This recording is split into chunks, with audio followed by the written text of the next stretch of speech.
دعا کر سکتے ہو. اور آپ اگر منت مانتے ہو, اپنے ہونٹوں سے الفاظ نکالتے ہو, تو اس سے پورا کرنا ضرور ہوتا ہے. میں آپ کو ایک واقعہ بتاتا ہوں.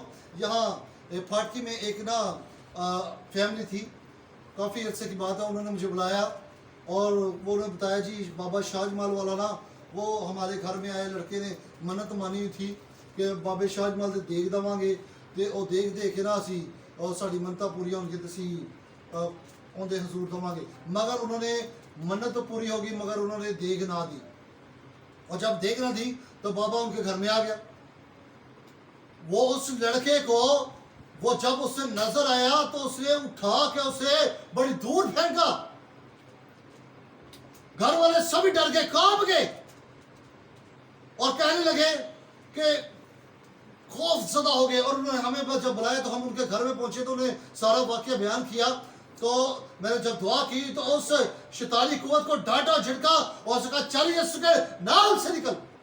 اور انہوں نے بتایا کہ انہوں نے منت مانی تھی اور میری منت انہوں نے پوری نہیں کی, اس لیے اس منت کو میں لینے آیا ہوں. اب یہ میرے حضور دیکھ کو دے گا تب میں جاؤں گا. تو سوچیے, ایک جو مرا ہوا انسان ہے, ایک بدرو ہے, ان کے حضور ہم جا کر منت کو مانتے ہیں.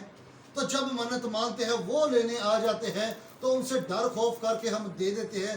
تو خدا قدوس جو سب کا بنانے والا ہے, اس کے حضور ہم منت ادا نہیں کرتے تو وہ کیسے نوٹس لے گا؟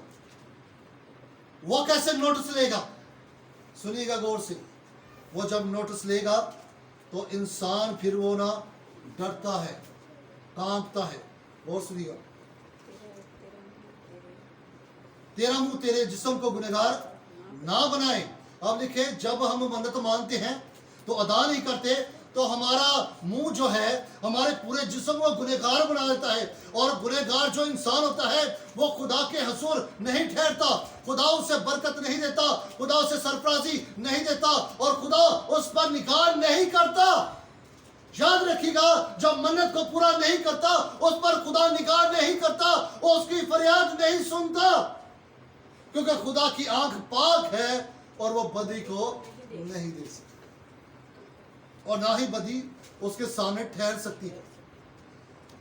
اور اسی لیے خدا اس شخص پر, اس انسان پر نگاہ نہیں کرتا, اور وہ انسان جو ہے وہ پریشانیوں اور دکھوں میں پڑا رہتا ہے اور خدا کے حضور سے کاٹ دیا جاتا ہے. تیرا منہ تیرے جسم کو گنہگار نہ بنائے, اور فرشتے کے حضور مت کہہ کے بھول چوک تھی. فرشتے کے حضور مت کہہ کے بھول چوک تھی. ہم کہتے ہیں کہ خدا کوئی نہیں, خدا معاف کر دے گا, خدا نوٹس نہیں لے گا, خدا ہمیں کچھ نہیں کہے گا. مگر خدا نے جو ہم نے اس کے حضور بات کی, فریاد کی, خداوند نے ہماری بات کو سنا, ہماری اس فریاد کو سنا, ہماری دعا کو سنا, اور ہماری منت کو پورا کیا, اور ہمیں اس کا بدلہ دیا, ہمارے بیچ سے بیماری کو دور کیا, پریشانی کو, دکھ مصیبتوں کو ختم کیا, تنگ دستی کو ختم کیا, شیطانی قوتوں کو نکالا, اور ہمارے جسموں کو آزاد کیا, ہمارے گھر میں کاروبار اور بے پیسہ مہیا کیا, اور ہم پھر بھی خدا کے نافرمان رہتے ہیں. اور فرشتے کے حضور ہم کہتے ہیں کہ بھول چک ہوگی, خدا معاف کر دی, کوئی گل بھول چک ہوگی, خدا نے ساڑھے کو نہیں دیتی جانی, اسی نہیں دے سکتے, خدا نے اسی نہیں دے سکتے.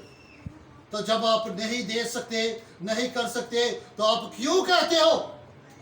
جب پولیس کے حضور کچہری میں آپ جاؤ, تھانے میں آپ جاؤ, اگر آپ کہتے ہو ٹھیک ہے جی ہم اتنے پیسے لاتے ہیں, دیتے ہیں, اور یہ ہمارا بندہ چھوڑ دو, تو جب آپ پیسے نہیں دو گے پورے تو وہ آپ کو گالی گلوچ دے کر کہتے ہو جب آپ دے نہیں سکتے تو ہمارے ساتھ وعدہ کیوں کیا. وہ آ کر اسے مارتے پیٹتے ہیں اس انسان کو.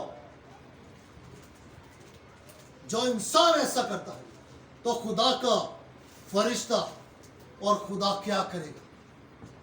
اور سنیے گا, تیرا منہ تیرے جسم کو گنہگار نہ بنائے, اور فرشتے کے حضور مت کہہ کے بھول چوک تھی, خدا تیری آواز سے کیوں بیزار ہو. خدا کیوں بیزار ہو؟ یہ کڈا جھوٹا بندہ ہے, کڈی جھوٹی عورت ہے.